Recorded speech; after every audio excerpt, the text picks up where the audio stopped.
a presentation that I've entitled Substance Use Disorder, Concurrent Disorder Mashup. And the reason why I entitled it this is because, first of all, the area of substance use disorder and concurrent disorder treatment are very big areas to cover, but I did want to cover some of the salient points about both of these types of issues that clients may experience.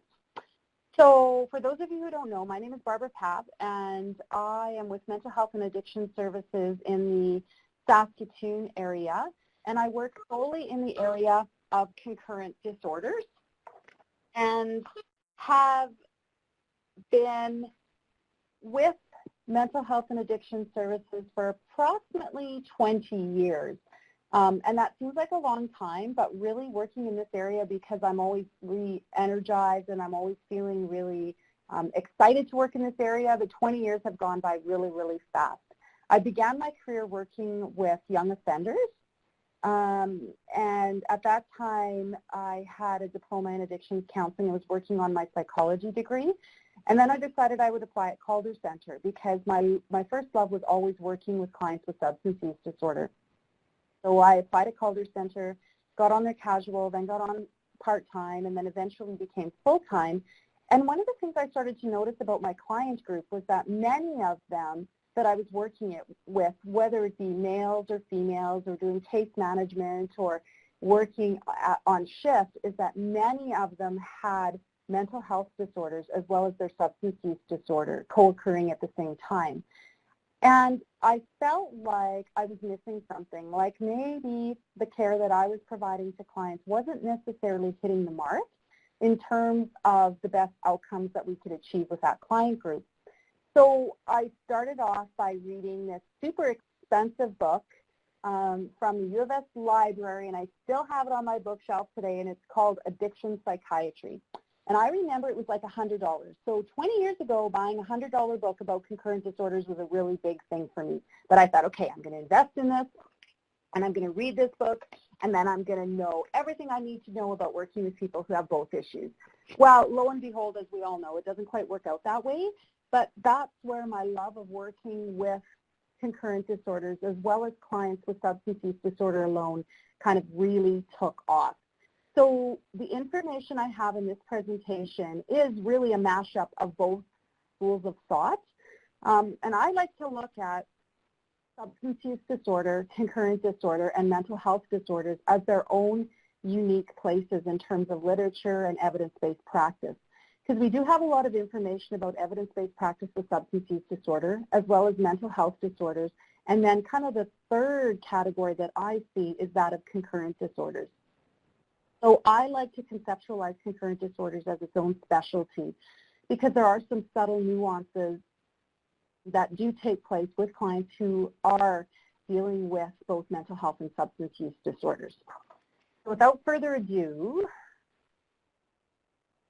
in terms of learning objectives, I know this sounds really formal, but it's not going to be this formal in terms of what I present.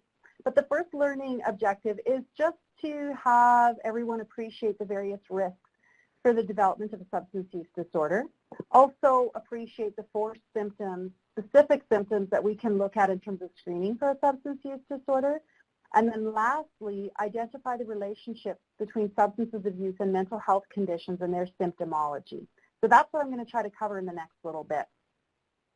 So there's some primary risk factors that we look for when we are kind of getting a sense of what causes people or what increases people's risk to develop a substance use disorder. And of late, there's been a lot of information and a lot of literature around the contribution of trauma. And, you know, we also have kind of looked at different language and the language that we use in order to describe a substance use disorder versus calling something an addiction. So this slide, you know, is about what's in a name. Well, everything and nothing, really. In terms of substance use disorder versus addiction, we have started to use the term substance use disorder instead of saying addiction for a number of reasons.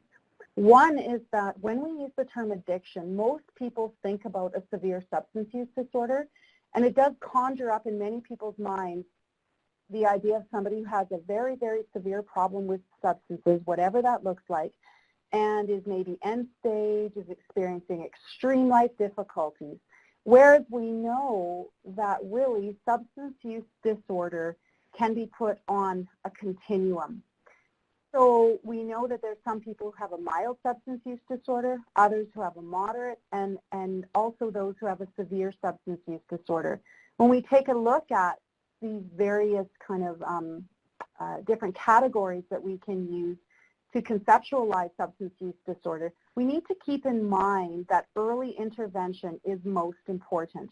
So just like any other health condition, the sooner we intervene, the better. And sometimes that might seem like a little silly when we think about substance use disorder, but it's very, very true. So a lot of our efforts, unfortunately, are geared towards treating those people who have moderate or severe substance use disorder. And maybe we don't do as much in terms of prevention. So we need to start focusing also on the other types of substance use disorder that people might experience. The other thing about substance use disorder that we have to keep in mind is just because somebody may have a severe substance use disorder to, let's say, alcohol, they may have a mild substance use disorder related to crystal methamphetamine or to, let's say, cannabis. So then those are really good points of intervention. So we can maybe address the alcohol use disorder in one particular fashion, if we want to kind of look at drugs differently, or we can try to treat it all at the same time, keeping in mind that a mild substance use disorder can progress to a severe substance use disorder without treatment. So whatever that treatment looks like. And so we need to take a look at the idea of progression. We also need to look at the idea of changing our language. So instead of using the term, addiction, we have to conceptualize things in terms of their severity and their acuity, much like we do with other health conditions. When we say somebody may have a diagnosis of cancer, what are the things that people often ask? First thing is it stage 1, stage 2, stage 3, or stage 4? And we can kind of look at it the same when we look at substance use disorder. So I'm not going to spend a whole bunch of time looking at DSM-5 criteria, but I do want to point out a couple of things. First of all, cravings and urges to use the substance, which is the fourth point on this slide. Cravings is a relatively new criteria that was just introduced this time in terms of DSM-5. So it really struck me as interesting and humorous in a not great way that cravings were never part of looking at the criteria related to a substance use disorder. And yet we spend a lot of time as clinicians working with people with substance use disorder, helping them learn how to manage their cravings. And until this edition of the DSM-5, cravings wasn't even in there. So that's kind of just an interesting little side note. When we look at all the other criteria, we can see that it's also conceptualized in terms of biological, psychological, social, and, in many cases, spiritual. So all 4 domains of an individual's life or person is typically affected, particularly when they develop a severe substance use disorder. So somebody can be diagnosed with a mild substance use disorder if they have 2 or 3 symptoms indicated from those 2 slides. Moderate is 4 or 5, and severe is 6 or more. So having 6 or more of those symptoms indicates that this is a very severe issue that the person is experiencing and that there needs to be some type of treatment intervention. And when I say treatment, I don't necessarily mean residential treatment. I really believe that recovery occurs in the home community, and there are many, many examples we have of where people don't necessarily go to a residential treatment center to get assistance with their substance use disorder. In fact, many people who do either put their substance use disorder into remission or reduce their substance use never ever cross our doorway. So we need to think about that too. We need to think about how the community assists people in experiencing wellness from their substance use disorder without a formal type of treatment intervention. And that's not to say that treatment centers don't have their place, but we have to think broader context. So when I think about it, I also think about what types of services and what types of supports do we have in the community that can assist somebody without them having to go away to a residential center? There's very few health conditions that require people to go away for 28 days in order to get assistance with their substance use disorder, with their other health condition. But substance use disorder seems to be one of those disorders where we feel like we need to send them away for 28 days to get assistance with their issue. And one of the challenges I think we have is being able to figure out what types of community resources we can put in place. And not only does that reduce the stigma, but it also assists people with getting well in their home community, in the places where they live and where they thrive. So I like to look at the 4 C's as a way to work with people and to get a sense of where they're at in terms of their substance use disorder. So I'm going to get into the 4 C's in a bit, but first of all, when we look at the 4 C's related to substance use disorder, we can use them to screen. We can also use the 4 C's with motivational interviewing to try to understand where the client is coming from. We can also use the 4 C's as a treatment or intervention guide. So based on severity, that we can kind of tailor our treatment or our intervention to that. And it's also a really nice shortcut to DSM criteria. Lastly, though, I like to call it quick and dirty screening. So if all else fails, we can use the 4 C's to determine whether somebody might screen in as having a high probability of a substance use disorder or screening out. And as most addictions counselors, particularly here in Saskatchewan, are not PhDs, we're not permitted to diagnose, but we certainly are permitted to assess risk and also talk about screening. So the 4 C's are, the first one is compulsion, the next one is craving, the next one is continued use despite negative consequences, and the last one is loss of control. So when I look at compulsion, one of the things I will often ask my clients is, you know, even when you didn't want to use, did you find yourself using? Did you kind of say to yourself, oh my gosh, how did I get here? Like, how did this happen? I told myself I wasn't going to do this again, and yet I keep doing it over and over again. And that's really what compulsion is. It's this urge to behave in a certain way against one's conscious wishes. So one of the things I often see with people who are in the thick of using crystal methamphetamine is this compulsion. I've had people sit in my office and say to me, I don't want to use. I really don't want to use, but yet my brain is telling me that I need to use. So in that way, it's almost like the brain is guiding the body, but not necessarily in a good way. And sometimes it almost feels like there's 2 people in the room with me, the person who is dealing with the substance use disorder, and then the person who doesn't have the substance use disorder. So it's almost like this little battle that goes on in a person's mind to use or not to use. The next thing is craving. So that can be either a physiological or a psychological phenomenon. Depending on the substance, craving may or may not be a bigger part of the picture. So for example, we know with opiates, people oftentimes will crave or want to resist withdrawal, so then that's what keeps the cycle going. Because the withdrawal is so nasty from opiates, that may be why they keep using. So they crave, when they're in withdrawal, they use, the craving stops, the withdrawal stops, and that's the cycle begins again. Whereas with other substances, like for example nicotine, which leaves the body very, very quickly, the craving might be very short-term physiologically, and yet psychologically it might be lasting for a much longer time. So when people quit smoking, they report that, yeah, you know, my body isn't craving it, but it's my mind. My mind thinks about it. It's just something I want to do. So we have to look at kind of both sides of the craving coin, both physiological and psychological. This next one, continued use despite negative consequences, is one of the symptoms that really makes family members shake their heads, ask themselves what's wrong with their significant loved one who might be using, and also sometimes clinically can cause us a lot of difficulty. It can be hard to understand that people keep using despite really, really bad things that have happened to them. So for example, people keep using even though their children have been apprehended and taken into the custody of social services. People keep using even though when under the influence they have driven intoxicated and hurt somebody. Even health consequences, you know, somebody might be in hospital and leave hospital to use even though they were hospitalized in the first place because of their substance use disorder.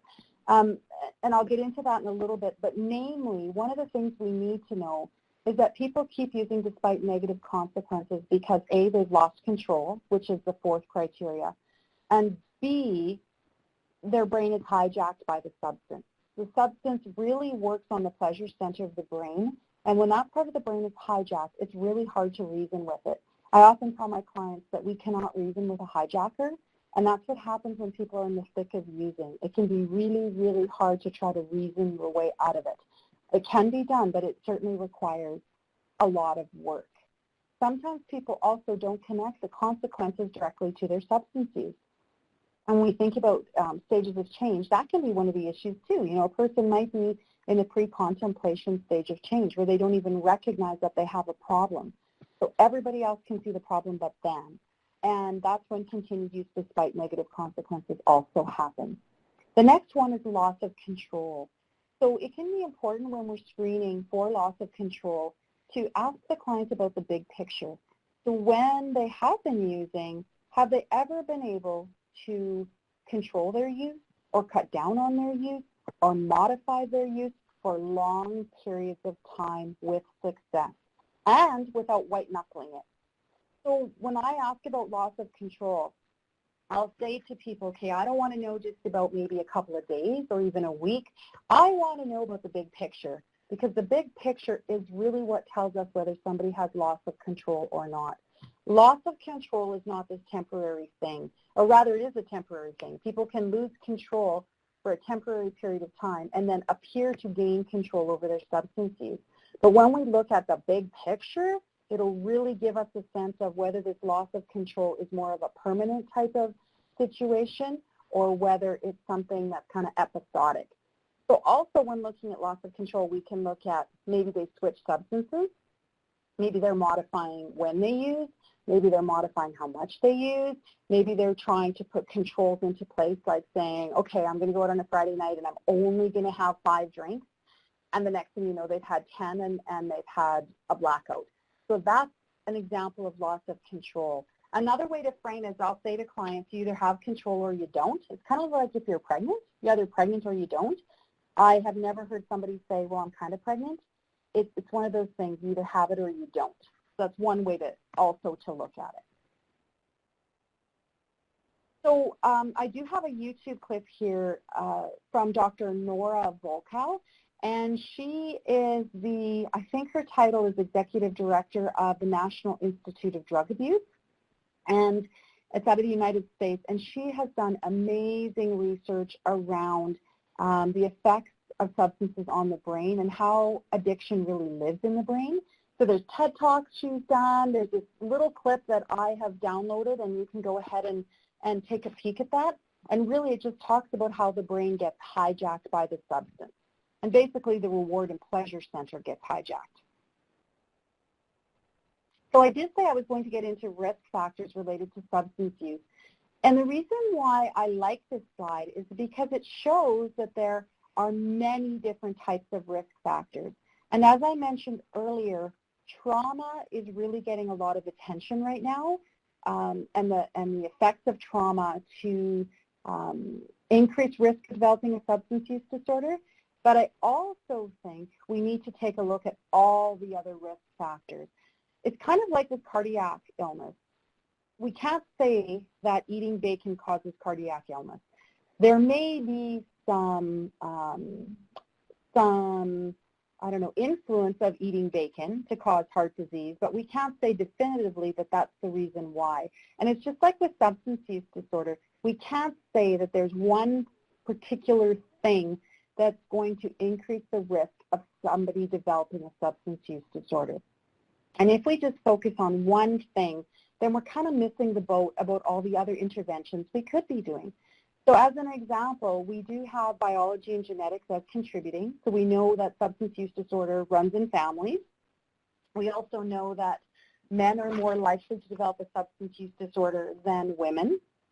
And we also know that mental health disorders, things like anxiety disorders, mood disorders, thought disorders, can also put somebody at risk to develop a substance use disorder. In terms of the environment, a chaotic home and abuse, parents' use and attitudes, peer influences, community attitudes, and poor school achievement. And when we look at the ACEs, or the Adverse Childhood Experiences study that was done by the United States, they've done a really nice job of demonstrating risk factors associated with developing any type of chronic health condition, including substance use disorder and mental health conditions. But that's not the whole picture. You know, we can have people who grow up in very compromised environments and who have many adverse childhood experiences, but maybe they don't develop a substance use disorder. So then we have to look at, okay, what is that about? What else could be going on? Well, we also know that the route of administration, so the effect of the drug itself, can increase risk. So we know that things that reach the brain really quickly are more likely to be abused, and somebody is more likely to develop tolerance and withdrawal from that drug. So for example, nicotine. Nicotine hits the brain super fast, feels great because it's a stimulant, so we know that it can be extremely addictive. We also know that about crystal methamphetamine. But also we know that with marijuana, for example, with cannabis, it's fat soluble. So maybe the dependency may not hit as quickly because it doesn't hit the brain as fast. So the route of administration certainly has an impact. Injecting, for example, can be more dependency producing than taking something orally. So that's an example of that. We also know that earlier that people use, the more at risk they are. So using before the age of 15 for many people can be a risk. Also availability. If you can get it, you'll use it, you know, or you'll try it, especially if you're young and impulsive. Cost too. I think one of the reasons why we're experiencing as much crystal methamphetamine use and difficulties with it with people is because the route of administration, the type of drug it is, it's a stimulant and it attacks the pleasure center like instantly. People are smoking it or they're injecting it, which means it's hitting the brain super fast. Early use, you know, people are using it who are maybe younger. It's super available and it's cheap. So if a drug fits any of those or even a few of those different categories, we know it's more likely to increase the risk of somebody developing a substance use disorder.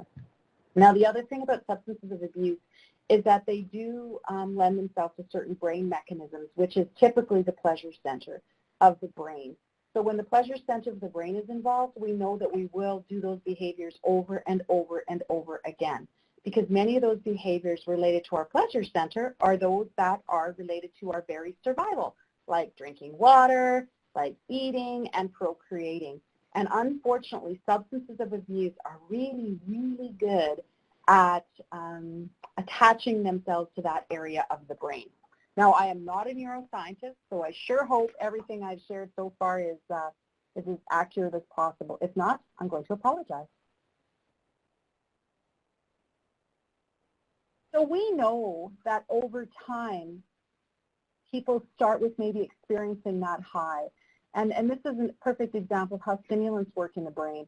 So initially, they experience that high. It feels amazing. Then their mood drops back down to normal.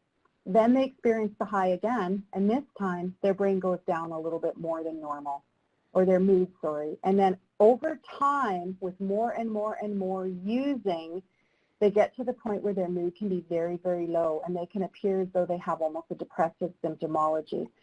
Well, unfortunately, the brain doesn't recognize that this is a normal tolerance reaction, and the individual is thinking, okay, I need to use more, or I need to use faster, I need to use harder in order to get the same effect, versus recognizing that their brain is simply adapting to the use of the substance. And that's what gets them into trouble, because they just keep looking for that high, thinking that if they just keep doing it, eventually they're going to have that feeling. So really, if we look at the neuroscience of substance use disorder, it is considered a brain disease by the American Society of Addiction Medicine, as well as CSAM, the Canadian Society of Addiction Medicine, and they have a really, really nice definition if you are a keener and you want to look it up. So we talk about it as an acquired brain injury, and it really disrupts the reward and motivation centers. So the reward center is captivated or hijacked by the substance of abuse, and all motivation and motivations go towards using. And what we see is the irrational thought patterns and behavior that go along with someone's brain being hijacked. And unless we really understand that and get a sense of what that means for an individual, it can be hard to work with people who have a substance use disorder, because it can feel sometimes frustrating because they just keep doing the same thing over and over again and expecting different results, and yet we can see the irrational thought pattern and behavior that they're exhibiting. So that's where we have to use various techniques in order to kind of get their wide brain or their frontal lobe back in control. And I'm going to go into that in a little bit too.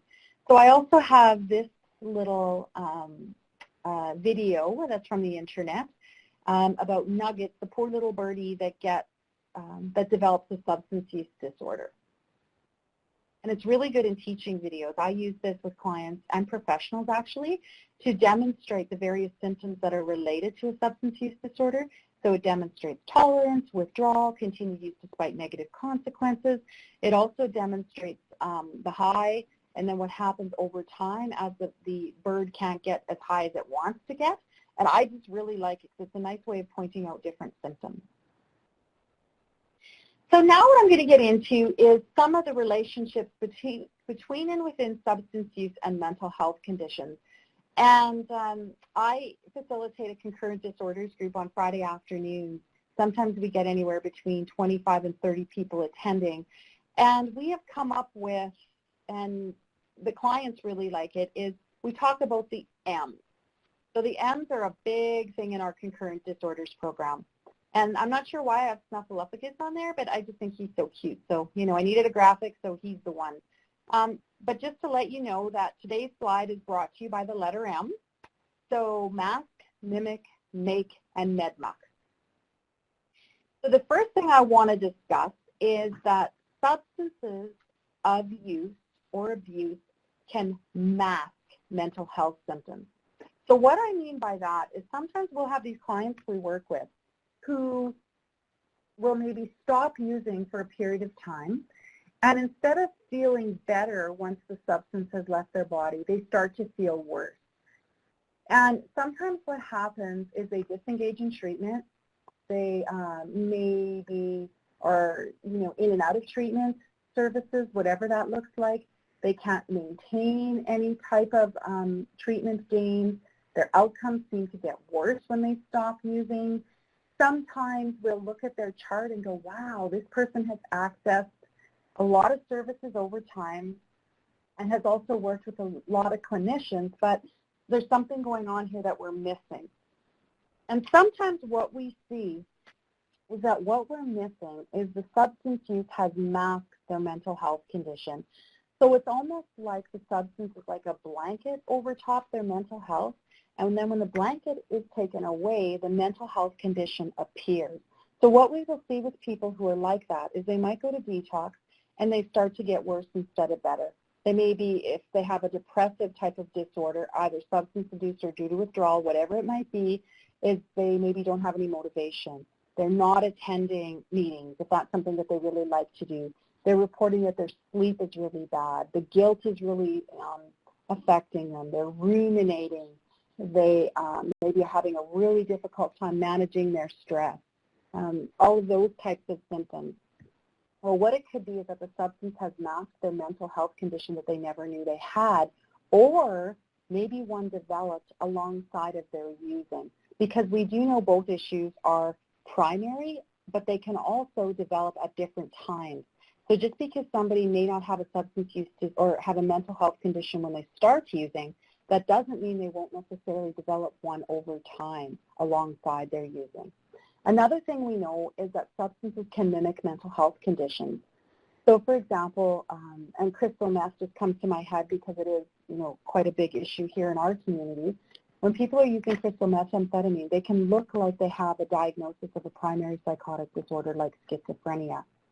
However, once the substance clears, sometimes those symptoms go away and the person again will appear quite intact in terms of their thoughts. But we also know with some people what happens is the more oftentimes they've maybe had a substance-induced psychosis, it can convert itself into a primary psychotic disorder. And that leads us to the next M, which is make. So we know that substance abuse can either make symptoms appear, so trigger some type of mental health condition for somebody, and make symptoms worse. So we have a really good example of substances triggering a mental health condition when we take a look at cannabis. So for example, with young people, if they use before the age of, I believe it's 15, use products that are high in THC, use on a regular basis, and have a family history of psychosis or mental illness, they are more likely to develop a primary psychotic disorder of schizophrenia than people in the general population. So we know that substances can trigger a mental health condition. Substances can, for example, stimulants, trigger somebody to have their first hypomanic or manic episode. We also know that using cannabis can trigger panic attacks in people who don't even have an anxiety disorder. So there's a lot of relationships between these two things, the substance use and the mental health, that certainly need to be looked at. Another thing that we see with concurrent clients is the idea of med mucking. And med mucking is a term that we developed to keep it appropriate, if you get my drift, in groups. And we find that clients really know what it is. So as soon as I say to a client, hey, have you been med mucking? They're like, yeah, I'm not taking my meds as prescribed. Maybe they're messing around with them. I like to say they're playing pharmacist and chemist all in one. So what that could mean is maybe they're taking their nighttime meds during the day, their daytime meds during the night, they're doubling up, they're not taking them because they decide that they don't need them anymore. So the whole idea of med mucking with this particular population is a real thing, but unfortunately, med mucking is a real thing with most people. Many people are not adherent. So for those of you who've ever had a throat infection and were prescribed antibiotics and you didn't take them appropriately, you were med mucking. Just saying. So when we look at different types of evidence-based practices to treat substance use disorders, we know that motivational enhancement can be really helpful. So using motivational interviewing techniques, cognitive behavioral therapy, and this one, which can be somewhat contentious for some people, is the idea of participation in mutual self-help groups like AA, NA. We find some people will say, well, I don't believe in God, so I don't want to go. And so what we really have to do is discuss with clients what mutual self-help groups really do provide people. So, there is the saying in AA and NA that God is really just good, orderly direction, and that having a higher power is not necessarily a bad thing. And there's lots of people who don't have a higher power who also benefit from mutual self-help groups. So if I have a client that's, let's say, really, really firm on the idea that it's not something they even want to test out or try, I will say to them, it doesn't matter to me really where you're going to get your mutual support, but you need to find a place to get it, because really that's the most important thing. We don't live very well as being isolated from others, and in particular when someone is trying to deal with a substance use disorder, they may have lost a lot of their social connection anyway, so we need to help them figure out something that will give them social connection with people who are going to be understanding, people who are going to support them, who are going to be in their corner, and I like to call them a cookie person. So a person who is more likely to give them a cookie to make them feel good, because we all know cookies make everybody feel good. The other thing we know is that contingency management can be really helpful. So that could be providing somebody with some type of reward or contingency if they're doing what they need to do in terms of their recovery behaviors. So in some countries, what they're doing is providing people with, let's say, gift cards for coffee, for, I don't know, for a grocery store, putting their name in a draw, to maybe have them adhere to showing up to outpatient treatment. So we find that with crystal methamphetamine, they're having some pretty good results with contingency management. The next thing we always have to think about, too, is relapse prevention. We know that substance use disorder is a relapsing condition. Between 70 and 90% of people will relapse at least once. And that is a stat that was put out by the National Institute of Drug Abuse. So we always have to be cognizant of relapse prevention and helping people manage relapses when they do happen, so that they're not demoralized and feeling ashamed of it. Here's some other evidence-based treatment techniques. So sometimes what I'll hear from people who necessarily don't work with people with substance use disorders is, I don't know what to do. What can we do? Do they get better? Is there any way we can help them? Well, here's a list of those evidence-based treatment techniques that we know do work with people who have substance use disorder. So yes, people get well, and yes, there's lots of different things we can put in our toolbox. So when we take a look at integrated screening, assessment, and treatment planning for people who do have concurrent disorders, what we're looking at is screening that addresses both mental health and substance use, each in the context of the other disorder. So I'll go over kind of an example of what I mean by that and how we can operationalize that. So first of all, in terms of the self-medication theory, there's quite a bit of information that suggests that people who have a substance use disorder and a mental health condition are simply self-medicating. That is true for some disorders, but not for all. One of the things we do know is that when somebody does have concurrent disorders, both disorders operate independently at times and yet can interact with one another. We consider both to be primary. However, we need to treat what is worst first in order to gain some traction and to meet the client where they are at. So when I say that, what I'm saying is that let's say you have a broken arm and a broken leg. If you only get treatment for the broken arm, we can't expect the broken leg to get better. And it's much the same with substance use disorder and mental health disorder.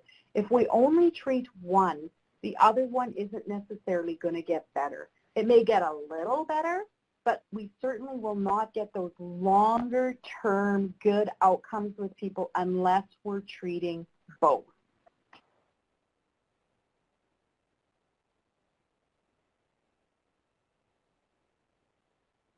So there's different types of treatment models that have been proposed for concurrent disorders over time. So one of them is the serial model. So the idea that you treat one and then you treat the other. And years ago, I have to say, we in addictions, and I'll own this, we in addictions used to say things like, well, you know, if you just treat the substance use, the mental health condition will go away. Well, we know that not to be true. And we know that a serial treatment model really isn't helpful for people who have concurrent disorders.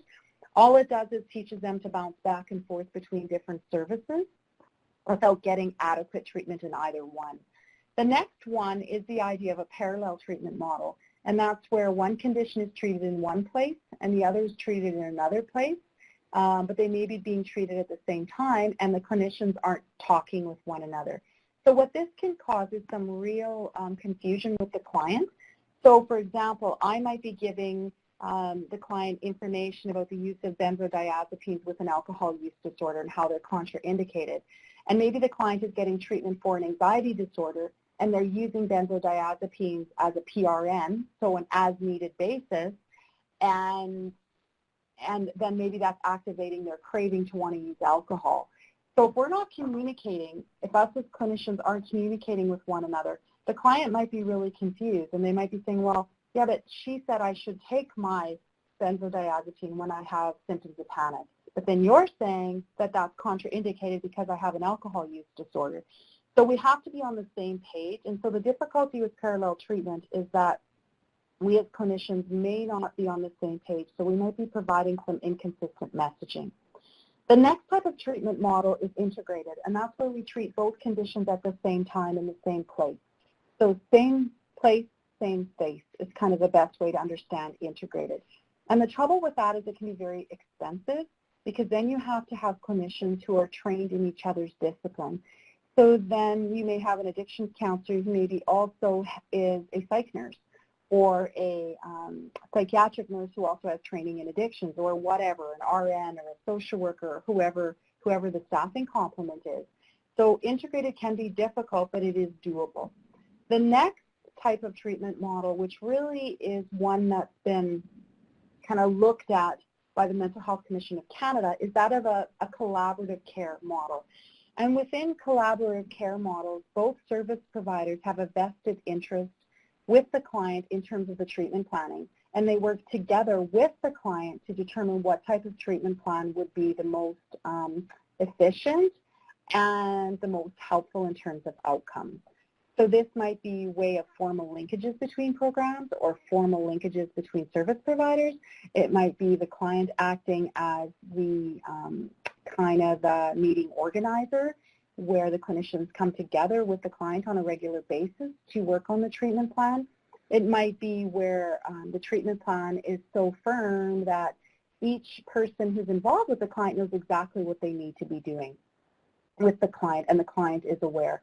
So collaborative care can be extremely effective, and it also helps each discipline learn about what the other discipline does, which can be really helpful too. So there's a way that we can kind of look at clients who have concurrent disorders and classify where they're at and also help us get an understanding of what the best way to work with them is using those types of treatment models.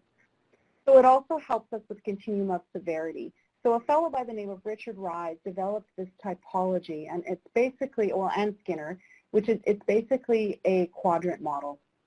So if you look at the top left-hand side, we have substance use severity and psychiatric severity. So we might have somebody who has high substance use disorder, so severe substance use disorder, as well as high psychiatric symptomology. So maybe they have a diagnosis of a more severe mental health disorder like bipolar affective disorder, schizophrenia, complicated PTSD. So in that case, an integrated or collaborative care model will work the best. If you hop on over to the right-hand side where you see low sub, high psi, that might be where the person might have, let's say, a diagnosis of schizophrenia, and they are using alcohol in a binge fashion. Not to the point where it's really having a huge impact on them, but enough that there's some concern. And in that type of presentation, using a mental health service with maybe consultative service with substance use disorders clinicians can be really helpful. So it might be maybe the CMHN, the mental health nurse, contacts an addictions counselor and says, hey, I have this client. Could you maybe give me some information that I could give to them, or can you kind of give me some tips on what I could do with this client to maybe assist them with starting to understand the risk associated with their substance use.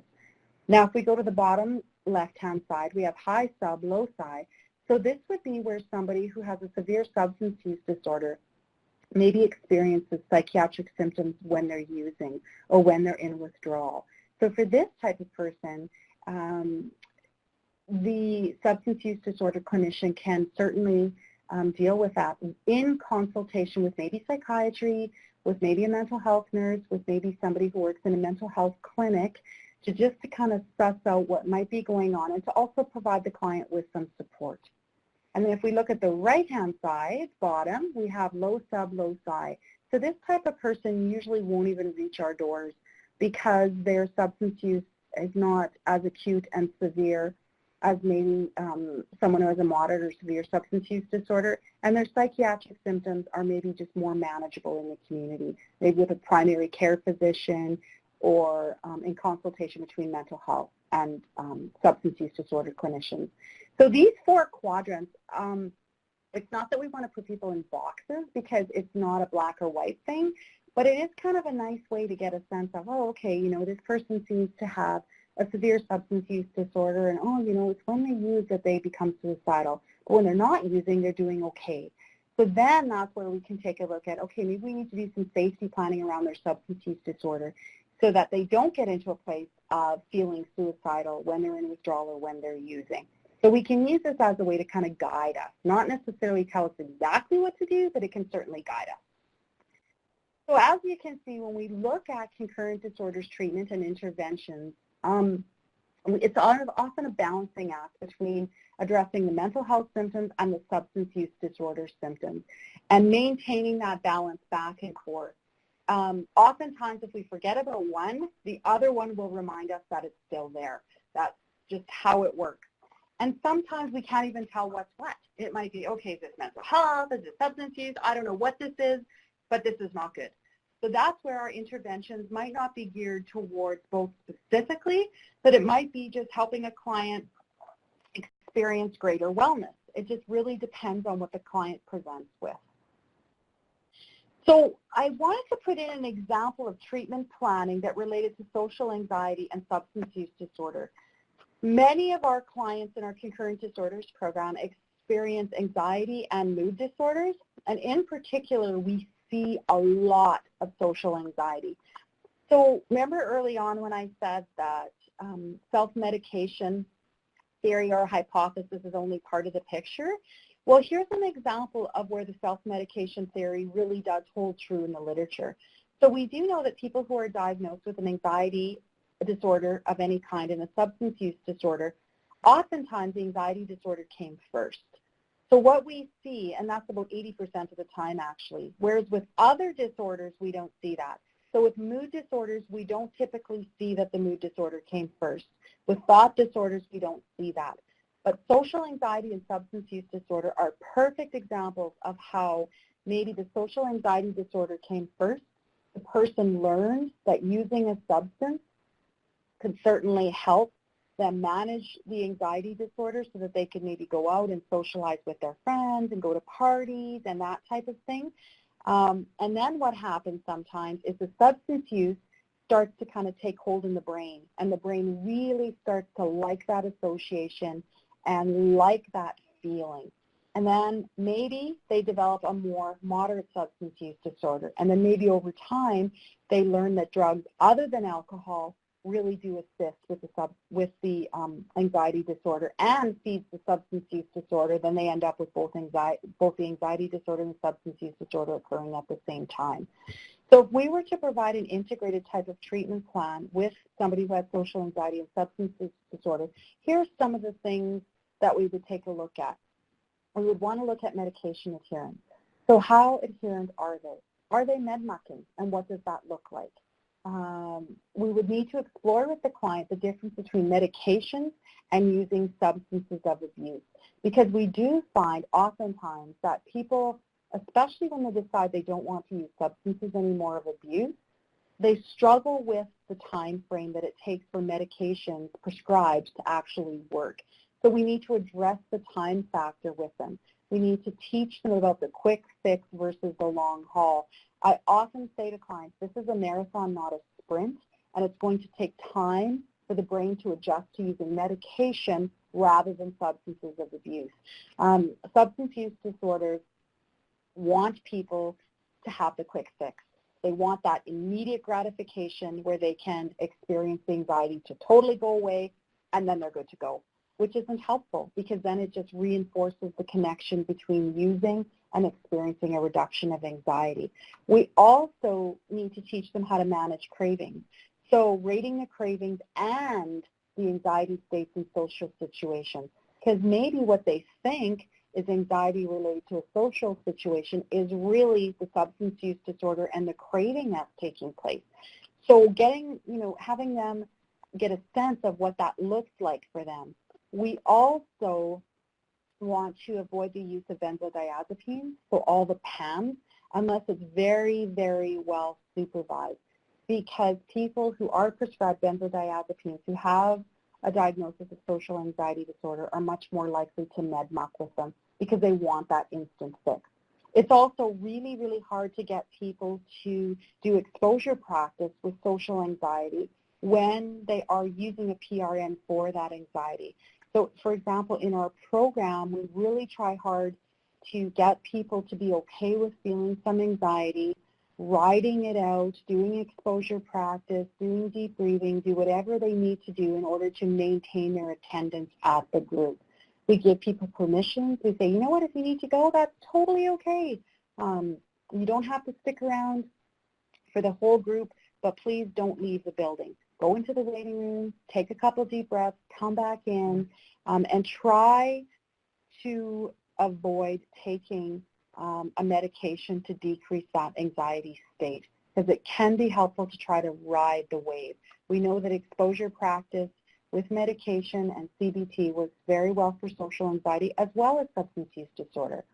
We also employ a harm reduction approach, so using medications plus trying to reduce the usage and teaching people that they have both disorders, that it's not enough to just address the social anxiety disorder.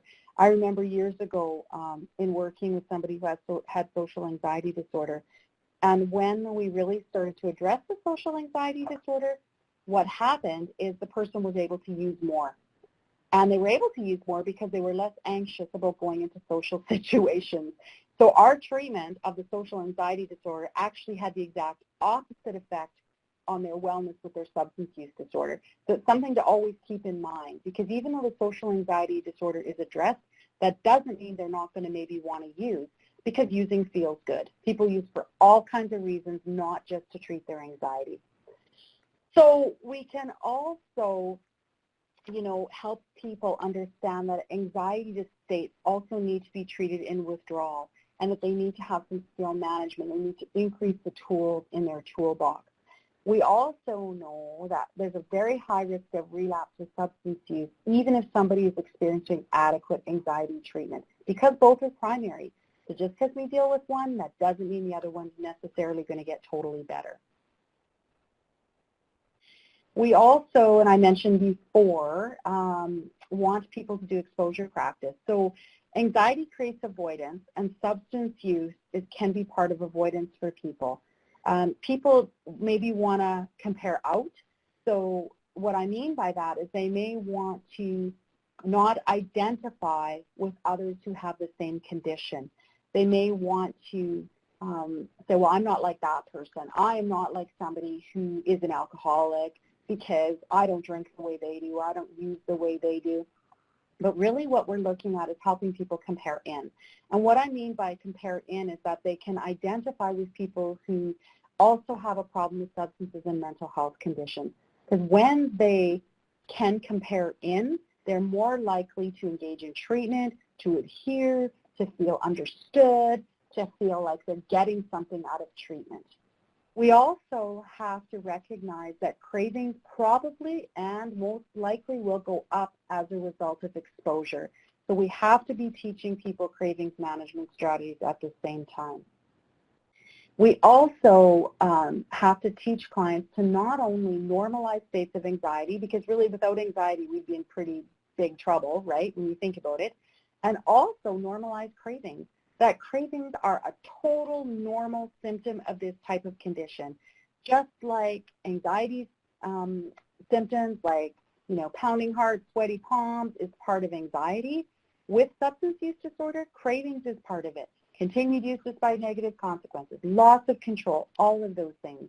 We have to normalize these conditions so people don't feel like there's something wrong with them because they're experiencing a craving. Oftentimes people don't want to talk about the craving because they think that that means they're failing. And I say, well, that's awesome. I'm glad you're having cravings. You know what that tells me? That tells me you're identifying it, and now we can do something about it. If we don't name it, we can't tame it. We also look at the primacy of both, that people will use even if they're not anxious, because we know that anxiety is just only one trigger when people do have a substance use disorder also. I often say to clients, you may use when you're happy, mad, sad, or glad, or whether there's lint on the carpet. If you have a substance use disorder, sometimes any reason can be a good reason to use. So I want to get into a little bit about some of the little basic, truisms, I guess, about working with people who have substance use disorder. One of the ones that I find really helpful is to be cautious of instant fixes and cures. So if I hear somebody say, oh yeah, this treatment, center or this place or this program was the best and it'll work and we have this 100% success rate or anything like that, I often get concerned because we know there is no single solution when somebody has a substance use disorder and or a mental health condition also. We know that it takes a lot of different interventions over time to produce desired results. So again, this is a marathon, not a sprint. Complex people require multidisciplinary treatment. So what that means for me when I work with people is that I have to keep in mind that, treatment plans morph over time, and assessing people in terms of helping them also requires me to think about lots of different types of creative interventions besides completing a provincial primary assessment to refer to a treatment center. And it might sound like I'm dogging treatment centers, but I'm not. But how I'm looking at it is we need to make sure that we engage in community treatment strategies also. Residential treatment has its place, but we have to remember that on day 29 or 30 or whenever it is the client is discharged from whatever facility they're in, whether it be an inpatient facility, whether it be detox, whether it be a residential treatment facility, they are coming home. So if they don't have the supports available for them at home, we're kind of setting them up because they may not have what they need at home to be successful. It's kind of like after somebody has a surgery and then home care comes in and helps change the dressings and maybe give them physio, whatever that looks like. If they don't have home care come in to help with bandages and to maybe remove stitches or to do physio, the likelihood of someone ending up back in an acute care facility is very high. So we have to look at substance use disorder in the same way, like a chronic disease management type of model. Also, we have to keep in mind that there's 4 dimensions to recovery, that not only with using are there biological, psychological, social, and spiritual factors, but that's also the same with recovery. We have to look at it from a holistic process. So we have to make sure that we're understanding how these 4 processes work together in someone's life to not only promote their recovery, but how does this fit with relapse prevention, and how does this fit with people experiencing a greater quality of life, and how does this fit with harm reduction, and asking those kinds of questions of ourselves as clinicians and asking those questions of clients also. The one thing that I often see with clients is the idea of breathing the ideal and accepting the real. So with some people that I've worked with in the past, I've had to say, yeah, you wish that you could use like everybody else, and you wish that you could control it, and you wish that you didn't have anxiety, and you wish that you didn't have a mood disorder.